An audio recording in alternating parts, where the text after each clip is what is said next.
الحمد لله وحده والصلاة والسلام على من لا نبي بعده أما بعد فأعوذ بالله من الشيطان الرجيم بسم الله الرحمن الرحيم سبحانك لا علم لنا إلا ما علمتنا إنك أنت العليم الحكيم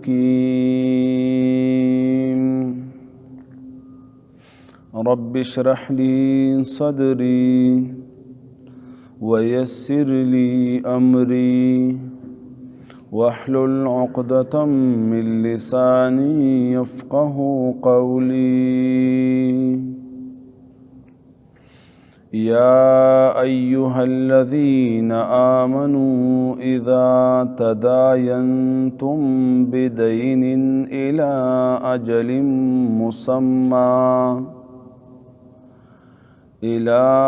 أجل مسمى فاكتبوه وليكتب بينكم كاتب بالعدل ولا يأب كاتب أن يكتب كما علمه الله فليكتب وليملل الذي عليه الحق وليتق الله ربه ولا يبخس منه شيئا فإن كان الذي عليه الحق سفيها أو ضعيفا أو لا يستطيع أن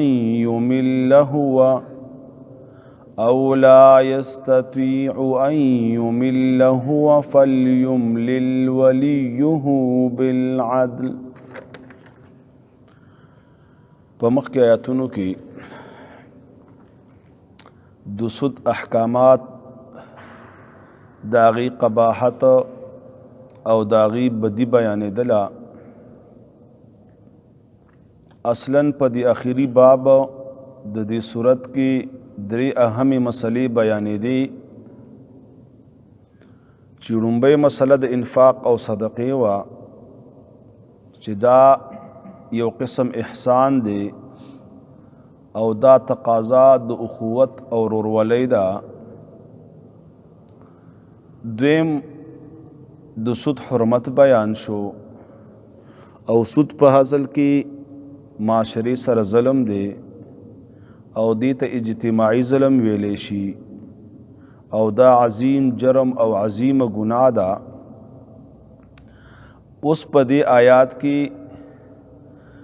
د کفارو طرف نه اعتراض و چې تاسو مونږ ته د سود اذن نه کوئ، سودم حرام که، سود نم خلق منع کړل، نو دې سره خو معیشت تباه کیږي، معیشت خرابیږي، مونږ ته به فایده څنګه ملاویږي؟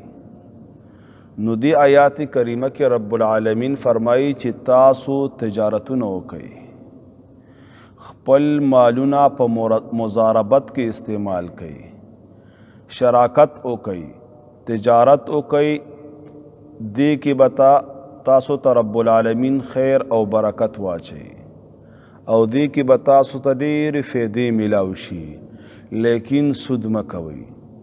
سود یو طاعون دی، سود یو عظیم ظلم دی. د سود ډېر زیات نقصانات دي. د دغې وجې نه قرآن عظیم الشان کې رب العالمین د سودګر خلاف د جنگ اعلان ښودلی دی. په قرآن او سنت کې دوه ځایونو کې رب العالمین ډېر زیات په غضب او قهر کې دی. یو هغه کس ته ډېر په قهر کې دی چې هغه سود کوي، ځکه سود داسې یو کار دی چې د دې نقصان عامو خلکو ته رسیږي. که تاسو د معیشت د پوهانو سره کینئ او تپوس ترې وکئ، په ملکونو کې چې څومره غټې کارخانې او فیکټرۍ وي، اکثر دوی د بینکونو نه سودی پیسې راخلي او دغه سودی رقم باندې بیا دوی کارخانې چلی، د چینو کارخانې پې چلی، د وریجو پې چلی، دغه شان د بکرۍ وغیره چې کم دي دا ټول دغه شان کار کوي. بیا چې کله هغوی 50 لکه او 80 لکه روپۍ راوالي نو بیا پې سود هم راځي، نو 10 لکه 15 لکه 6 لکه په هغې باندې سود راشي. بیا کارخانهدار دا ټوله خرچه په کارخانې واچي او بیا چې په څه ریټ ورته چینی یا غوړي وي یا دغه شان وړه وغیره وي په کم ریټ ورته پریوزي، بیا عامو خلکو باندې په هغه ریټ خرڅوي. نو هغه په دې کې هغه خپل سود هم شامل کړي. نو سود نقصان یو غریب سړي ته هم ورسېده، ځکه غریب سړی وړو ته محتاج دی، غریب سړی غوړو ته محتاج دی، غریب سړی به خامخا چینی خوري، نور ضروریات دي. نو دې سره ډېر زیات نقصانات کیږي. نو په معاشرې کې 2 قسمه خلکي، یو قسم هغه خلکي چې هغوی سره سرمایه شته، بینک سره یې کیدي، هغې باندې هغه اضافي ګټه اخلي. لیکن داسې کیږي چې په هغې باندې دا 10% ګټه اخلي. بیا چې کله هغه بینک والا هغه پیسې کارخانهدار ته ورکي نو بینک والا په هغې باندې 20 او 30% ګټه اخلي.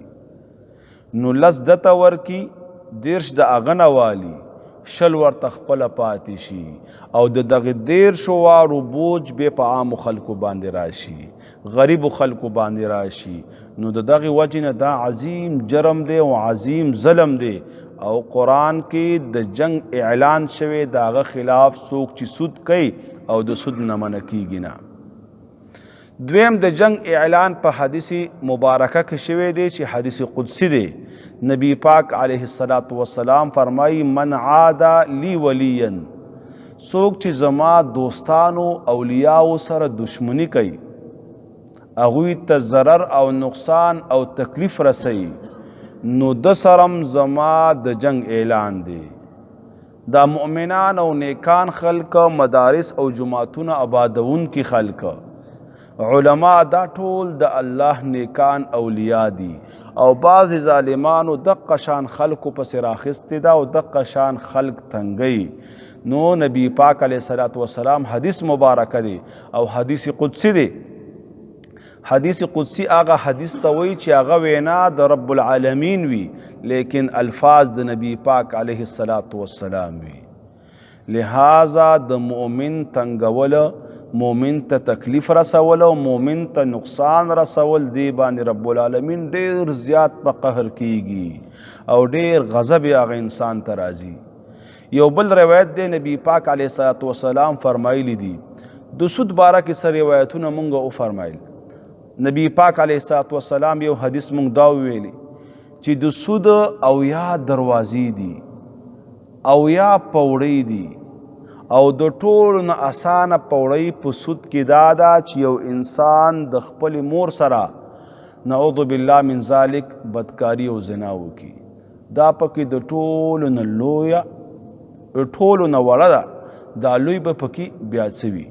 یو بل حدیث کې راځي نبی پاک علیه السلام فرمایي چې بې د ټولو نه عظیم سود، د ټولو نه لوی سود هغه د مسلمان عزت اخیستل دي، مسلمان بی عزت کول دي، مسلمان ته تکلیف او دک ور رسول دي. دې ته عظیم سود ویلې دي. چې کوم وړوکی سود شو هغې باره کې رب العالمین د جنگ اعلان کړی او بیا چې څوک نیکان خلق تنګي، نیکانو خلقو ته تکلیف رسوي. بعضې خلقو دا عادت وي په ګاونډ کې تېنه ګاونډي تنګ وي، یا بل ملګری وي په دفتر کې ور سره کار کوي، دکاندار دی د سره ګاونډي دی او د سره دکانداری کوي، د هغه مقابلې کوي، هغه تخپې وهي، هغه ته نقصان ور رسولو کوشش کوي. نو دا عظیم سود دی، د دینم اجتناب کول پکار دی. یو بل روایت کې راځي نبی پاک علیه السلام فرمایي چې رب العالمین د کعبې په رڼولو باندې دومره نه خفه کیږي، حالانکه کعبه څو پورې چې د ځمکې په مخ موجوده وي پورې به قیامت نه راځي او د قیامت په غټو علامو کې یو دا ده چې د حبشو نه به یو تور پوندو والا انسان راشي او د کعبې نه به یوه خښته غورځوي او کعبه به لړوي، دغه وخت به قیمت واقع کیږي. نو رب العالمین د کعبې په رڼولو باندې وي دومره نه خفه کیږي څنګه چې د یو مؤمن زړه ته دک رسولو باندې، تکلیف رسولو باندې او مؤمن خفه کولو باندې رب العالمین څومره خفه کیږي. نو د ټولو نه عظیم سود هغه مؤمن ته تکلیف رسول دي، مؤمن خفه کول دي.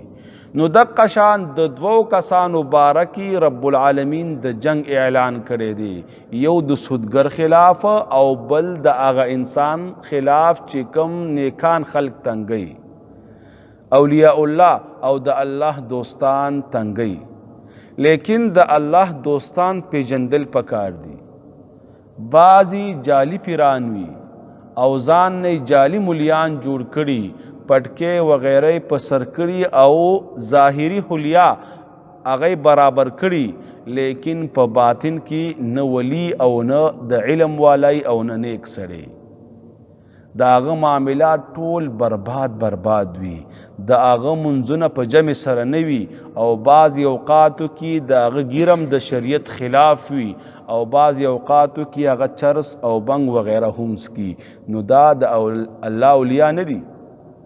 رب العالمین د الله د ولی تعریف کوي خپل په قرآن عظیم الشان کې، الذین آمنوا چې ایمان والا وي، وکانو یتقون او تقوا ورکی، پرهیزګاری ورکی، د هر قسم گناهونو نه او د مشتبه اشیاء نه ځان بچ ساتي.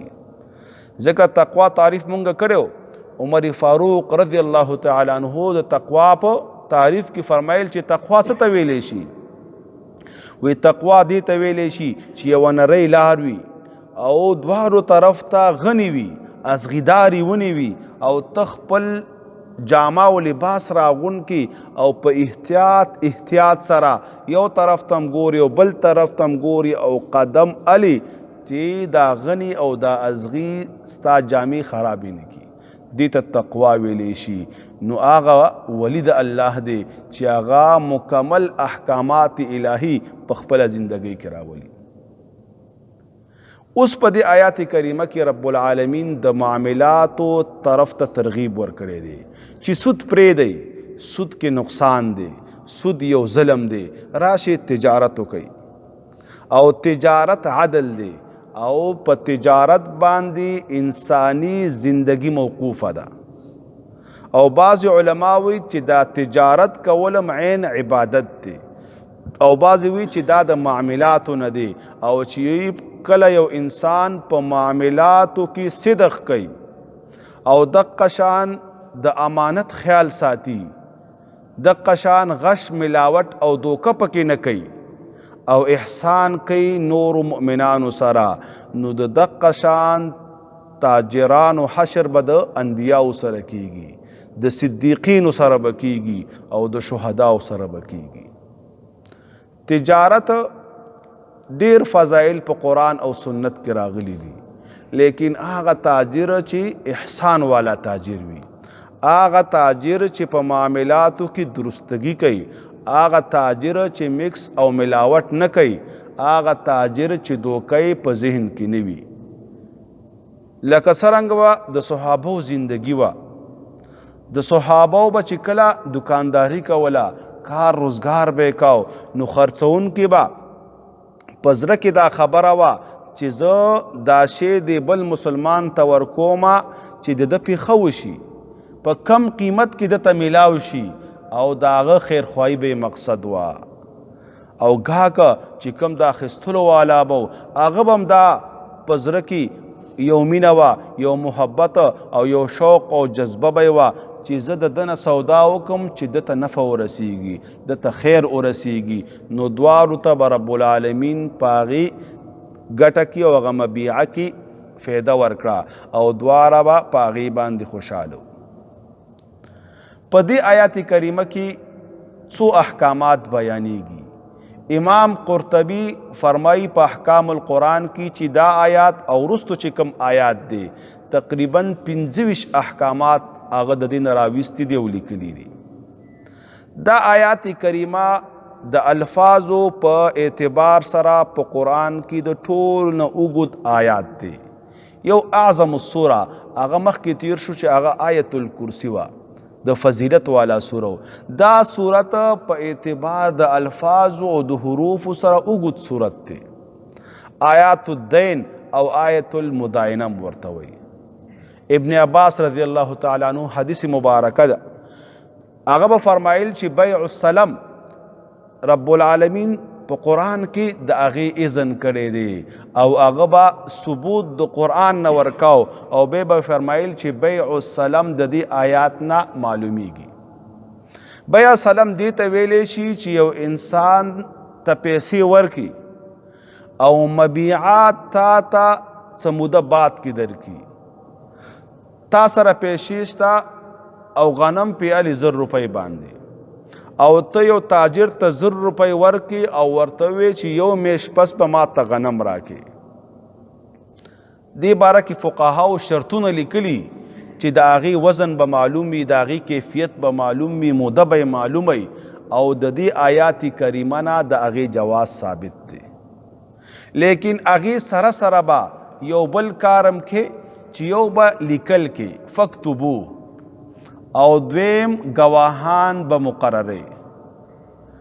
لیکن امام بخاری هغه لیکي چې دا آیات اصل کې استحبابي حکم دی.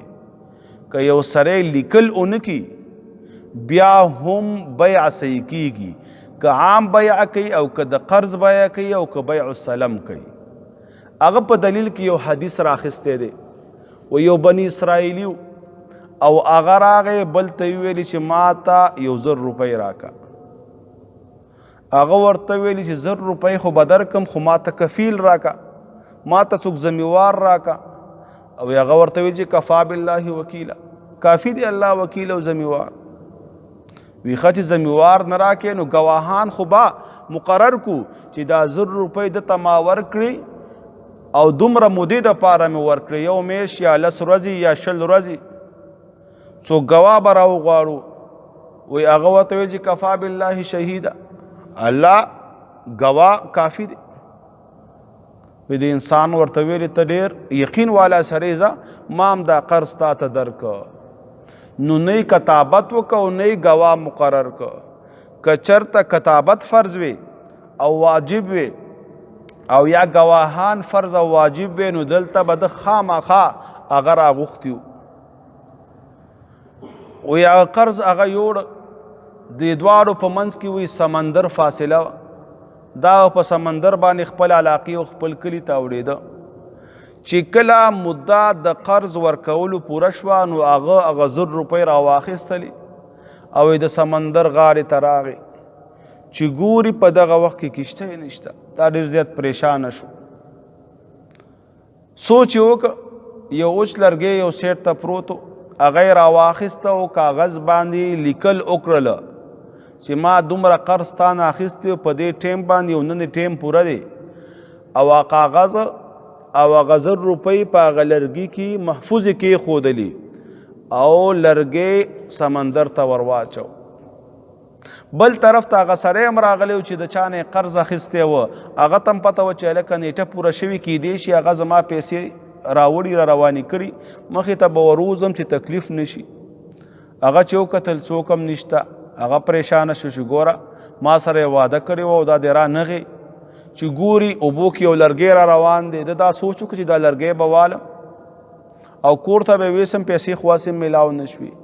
وی چې کله یې هغه لرګی واخیست او کور ته لاړه او هغه یې ماتولو د استعمال دپاره د اور دپاره، نو په هغې کې هغه 1,000 روپۍ هم پرتې وي او کاغذ هم پروت و. هغه په هغې باندې ډېر خوشحاله شو. د دغې وجې نه امام بخاري نور احادیث راخیستي دي. نبی پاک علیه الصلاة والسلام فرمایي که یو محتاجه د چا نه قرض والي او د نیت د ادا وي، رب العالمین به دته د ادا کولو توفیق ورکي. او بعضې علما وایي الله به ورته د اسمان نه راوغورځوي، الله به دته هغه د یو طرف نه پیدا کړي خو چې د ده په زړه کې د پردي مال قدر وي او دا د الله نه یره کوي، دا پردی حق دی او د پردي د حق ادا کولو سوچ او فکر د سره وي، او چې کم بنده قرض لري او بیا یې نیت دی چې نه ورکوم زمره خپل کار به کوي، نو الله به هغه ته توفیق نه ورکوي. ځکه حدیث قدسی د نبی پاک علیه الصلاة والسلام فرمایي انا عند ظني عبدي بي، وی زه بنده سره د هغه د ګمان چې په ما باندې څنګه ګمان کوي هغه شان معامله ورسره کومه. که هغه دا ګمان وکړه دلته چې ما ته به رب العالمین دا قیمت راکړي، دا پیسې به راکړي او دا به د قرضدار ته زه واپس کم، رب العالمین سره خزانې دي، رب العالمین سره د هېڅ شي کمی نشته، صرف ستا د یقین کمی دی چې خپل یقین دی برابر کی. رب العالمین به تا ته خامخا توفیق درکي او هغه پیسې به درکي. کافرانو ته ورکوي، ډېر داسې خلکو ته ورکوي چې هغه په خبر هم نه پوهېږي، په تجارت او په کاروبار هم نه پوهېږي، خپل ځان هم نشي سنبالولی، لیکن ډېر دنیا او دولت رب العالمین هغه ته ورکړي. دا دنیا امتحان دی، دا د الله نعمت نه دی، او هغه دنیا د الله نعمت دی کم باندې چې انسان الله ته ورسیږي. هغه دنیا د الله نعمت دی کم باندې چې یو انسان خپل آخرت وګټي، او هغه دنیا چې انسان پې سرکشه جوړ شي، هغه دنیا چې په هغې دنیا باندې انسان د ګناه اسبابو طرف ته روان شي، نو بیا هغه د الله د طرف نه یو عذاب دی. په دنیا کې د ته دنیا ورکړې ده او په آخرت کې به په هغې نه د تپوس کوي.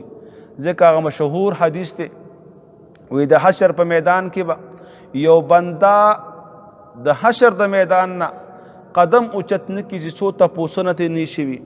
یو تپوس به ترې نه دا کیږي چې تا دا دنیا څنګه ګټلې وه، په حلاله دې ګټلې وه که په حرامه دې ګټلې وه، پردي حقوق خو دې نو خراب کړي، پردي حقوق خو دې نو تباه کړي، چېرته سود او حرام ملاوټ خو دې نو کړي، او بیا چې دې ګټلې وه صحیح ده په حلاله دې ګټلې وه، بیا دې خرچ کړي کمه سې وه، په اسراف کې خو به دې نه وه خرچه کړي، په ګناه کې خو به دې نه وه خرچه کړي، د الله او د الله د رسول په مخالفت کې خو به دې نه وه خرچه کړي. خامخا دا دوه تپوسونه به د هر انسان نه کېږي. او بل حدیث ته مخکې ذکر شو، نبی پاک علیه الصلاة والسلام فرمایي چې هغه مالدار مسلمانان چې د هغوی مال حلال وي، هغه به د غریبانو مسلمانانو نه 500 کاله وروستو جنت ته داخلیږي. نو غربا به د ټولو نه اول جنت ته داخلیږي، لیکن هغه غربا چې په خپل غربت او فقر باندې صبر وکړي، هغې باندې قناعت وکړي او عبادت د الله په ښې طریقې سره وکړي، رب العالمین به په دې غربت باندې دته جنت ور نصیب کړي او ډېر اجرونه به ورکړي. نو په دې آیات کریمه کې رب العالمین معاملاتو طرف ته لارښودنه کړې ده او احکامات بیان کړي دي د تجارت په باره کې، او د دې یو آیات نه فقهاو ډېر زیات بابونه بیا لیکلي دي، او د یو آیات په تفسیر کې بیا هغوی غټ غټ کتابونه لیکلي دي. دا د قرآن فصاحت او بلاغت دی چې یوه صفحه ده، یوې صفحې کې یو آیات کریمه راغلی دی، او بیا فقهاو د هغې نه غټ غټ کتابونه څو جلده کې لیکلي دي او د دې آیات نه استنباط کړی دی. یا ایها الذین آمنوا، اے ایمان والو، اذا تداینتم کله چې معامله کوئ تاسو بدین په قرض سره الى اجل مسمى تر یوې نیټې معلومې پورې فاکتبوه نو لیکئ هغه، ولیکتب او لیکل دې وکړي بینکم په منځ تاسو کې کاتب یو لیکونکی بالعدل په انصاف سره، یو کاتب یو منشي دی د عقد کتابت وکړي په انصاف سره. ولا یأبا کاتب، ولا یأبا انکار دی نه کوي کاتب لیکونکی ان یکتبا دا چې لیکل وکړي کما علمه الله لکه څرنګه چې ښودنه کړې دته الله تعالی، دا دته چې کتابت رب العالمین ورکړی دی، دا پې الله احسان کړی دی، لہذا د دې احسان تقاضا دا ده چې نورو مسلمانانو ته دی خیر ورسوي، او خیر رسول دا دی چې د ده نه کله مطالبه وشوه چې هلکه راشه او مونږه یو معامله کو او ته دا لیکل وکا، دا سټامپ ولیکا، دا کاغذ په درمیان کې ولیکا. کما علمه الله، لکه څرنګه ښودنه کړي الله دته.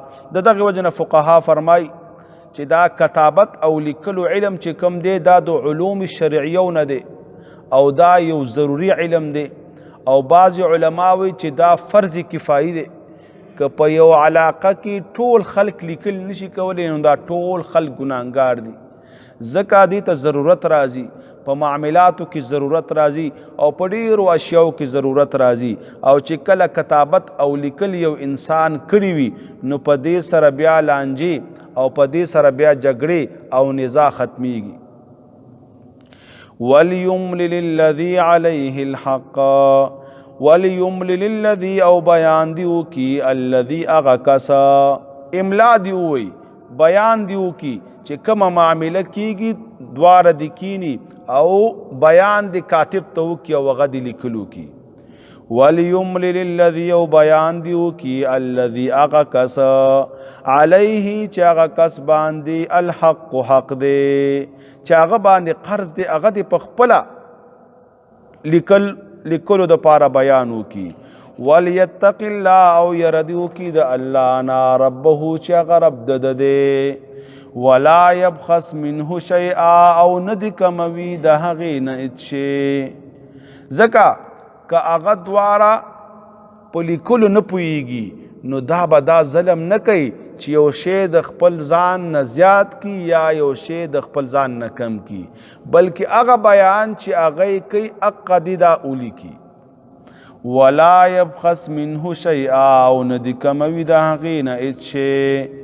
فَإِن كَانَ الَّذِينُ كَچَرْتَوِي اغا کس علیه الحق چې هغه باندې حق دی، چې هغه باندې قرض دی، سفیحا بیعقلا، ضرورت راغلی دی قرض ته لیکن بیعقل دی، پوهیږي نه، کم عقل دی، زر واخیستی وي 2000 را پسې ولیکه نو بیا به داسې نه کوي. او ضعیفا یا کمزورې دی، خبرې نشي کولی، یا زنانه ده او هغه بهر راوتلی نشي نو بیا به څه کوي.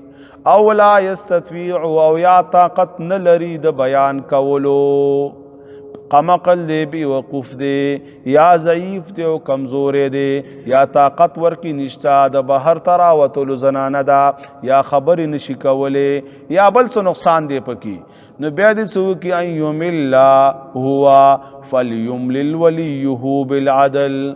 او لا یستطیع او یا طاقت نه لري ان یمل هو چې بیان وکړي دغه پخپله نو بیا فلیملل نو بیان دی وکړي ولیه وارث او نائب داغه روره یا داغه زوی یا داغه پلار دی راشي او بیان دی وکړي. خو بالعدل دا ولی که د ضرور دی او که رشتہ دار دی که نائب دی که هر څوک دی دا بم لیکل په انصاف وی، بیان به په انصاف سره کوي او کاتب به په انصاف سره لیکي. بس ته بیا ګوره. یا ایو الذین آمنوا ای ایمان والو، اذا تداینتم کله چې معامله کوئ تاسو بدین په قرض سره الى اجل مسمى تر یوی نیټې معلوم پوری فاکتبوه نو لیکئ هغې لرا ولیکتب او لیکل دې وکړي بینکم په منځ تاسو کې کاتب یو لیکونکی بالعدل په انصاف سره ولا یأبا انکار دی نه کوي کاتب لیکونکی ان یکتبا دا چې لیکل وکړي کما علمه الله لکه څرنګه چې ښودنه کړې دته الله فلیکتب نو لیکل دیو کی ولیملل الذی او بیان دیو کی آغا کس علیه الحق چې هغه باندې حق دی ولیتق الله او یردو کی د الله تعالی نا ربه چې رب د دی ولا يبخس او ندی کموی منه د دینا شیئا اچھے فإن كان الذي نكچرتوی اغا کس علیه الحق چاغ باندې حق دے او قرض دے سفیحا بعقلوی او ضعیفا یا کمزوروی او لا يستطيع یا طاقت نلری ان یمل هو چی بیانو کی دا پخپلا فلیملل بیا بیان دیو کی ولیه وارث او نائب داغا بالعدل په انصاف سره. وصلی الله تعالی علی خیر خلقه محمد وعلى آله وصحبه اجمعین. اللهم صل على محمد وعلى ال محمد كما صليت على ابراهيم وعلى ال ابراهيم انك حميد مجيد. اللهم بارك على محمد وعلى ال محمد كما باركت على ابراهيم وعلى ال ابراهيم انك حميد مجيد. رب العالمین زمون صغیره کبیره گناهونه معاف کی. الہ العالمین زمون نوی او زار گناهونه معاف کی. الہ العالمین گناهونه که زمون قصدن شوی که زمون سهون شوی رب ټول دا معاف کی. رب العالمین مونږ ته نیک اعمال اسانه کی. رب العالمین مونږ ته د نیکو اعمالو توفیق را نصیب کی. الہ العالمین زمونږ اعمال ډېر زیات کمزوري دي، ډېر ټوټه پوټه او ډېر کم دي. الہ العالمین زمونږ اعمالو ته وګوري، خپل فضل او احسان او کرم او مهربانۍ ته وګوري، زمونږ دنیا او آخرت ښایسته کی. رب العالمین زمونږ دنیا او آخرت ښایسته کی. الہ العالمین زمونږ اعمال ډېر زیات کمزوري دي، دا قابل د رحم نه دي. رب زمونږ اعمالو ته وګوري، خپل فضل کرم او احسان او مهربانۍ د وجې نه په موږ باندې احساناتو کې زمونږ دنیا او آخرت ښایسته او برابر کی. الہ العالمین موږ د ټولو ګناهونو نه بچو ساتي. رب العالمین موږ د ګناهونو د ټولو نه بچو ساتي. الہ العالمین ګناهونو سره زمونږ طبعي بغض پیدا کی، طبعی نفرت پیدا کی. الہ العالمین دا غین اجتناب را نصیب کی. یا الله څومره ګناهونه دي کا کفر او شرک دی بچم ته وساتي. رب العالمین د بدعات او ریاکارونو موږ محفوظ وساتي. رب العالمین د غیبتونو او دروغ ویلونو موږ محفوظ وساتي. الہ العالمین د حسدونو نه او د بغضونو نه موږ محفوظ وساتي. رب العالمین د سود خورۍ نه د حرام خورۍ نه موږ محفوظ وساتي. الہ العالمین د دوکو د غدارونو موږ محفوظ وساتي. رب د ټولو ګناهونو نه موږ ته اجتناب را نصیب کی. رب العالمین داسې اعمال او اخلاق را ته نصیب کی چې ته پې خوشحالیږي او ستا نبی پاک پې خوشحالیږي. رب العالمین داسې اعمال او اخلاق مونږ ته را نصیب کی چې زمونږ دنیا او آخرت د هغې وجې نه ښایسته شي. رب العالمین د کومو ګناهونو د وجې نه زمونږ دعاګانې نه قبلیږي رب هغه ګناهونه راته معاف کړي. یا الهي زمونږ د کومو ګناهونو د وجې نه زمونږ حالات خراب شوي دي رب العالمین هغه ګناهونه راته معاف کړي. رب العالمین د کومو ګناهونو د وجې نه چې مونږ د دین نه لرې شوي او د دین کې زمونږ نقصان او کمی راغلی رب هغه ګناهونه راته معاف کړي. الہ العالمین داسې اعمال او اخلاق راته نصیب کړي چې د دین خادمان وګرځو. رب العالمین داسې اعمال او اخلاق راته نصیب کړي چې د دین خدمت دپاره هم ته قبول کړي. رب العالمین چې کله مرګ راځي رب العالمین مرګ د ایمان سره مونږ ته نصیب کړي. رب خاتمه زمونږ په ایمان کې چې کله مرګ راځي د عظیمه کلمه زمونږ په زبان راولي چې لا اله الا الله محمد رسول الله. وصلی الله تعالی علی خیر خلقه محمد وعلى آله وصحبه اجمعین برحمتك يا ارحم الراحمين. استغفر الله ربي من كل ذنب وتوب إليه. وعلیکم السلام ورحمۃ اللہ وبرکاتہ. څنګه خیر دی؟ سید خدي دی برابر دی. السلام علیکم. سلام علیکم. خیر دی؟ ته خدي. السلام علیکم. دی برابر دی. الک نخکاری لکه بچی دی نخکاری کلی ته دی. خاغه دلته خو د روغ مېش کې نه دی ناسه. دا زموږ طالبانو سورې پېښ شوی دی.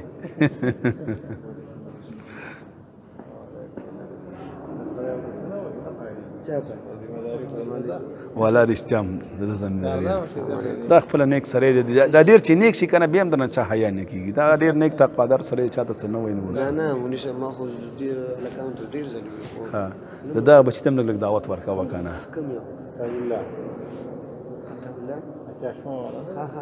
کالج وی دلته نه دی بار ځي راځي. بیګا سجنور به ډېر ښایسته بیان وکړي یار ښایسته خبرې وکړي. خوشحاله اوسئ چې ورشئ جي یاره هغې کې مونږ درس وکړو نه چې لاړو بس هغه ختم شو. ته هم په ناست وې ما استادان مې راغلي وو اسحاقوټ نه هغې سره ووتو ما بس بیا ذهن نه مې ووته. یاره زما هغه به یې نسې م خوښېږي دغه ډېر ښایسته خبرې کوي سلیقې سره برابرې خبرې کوي.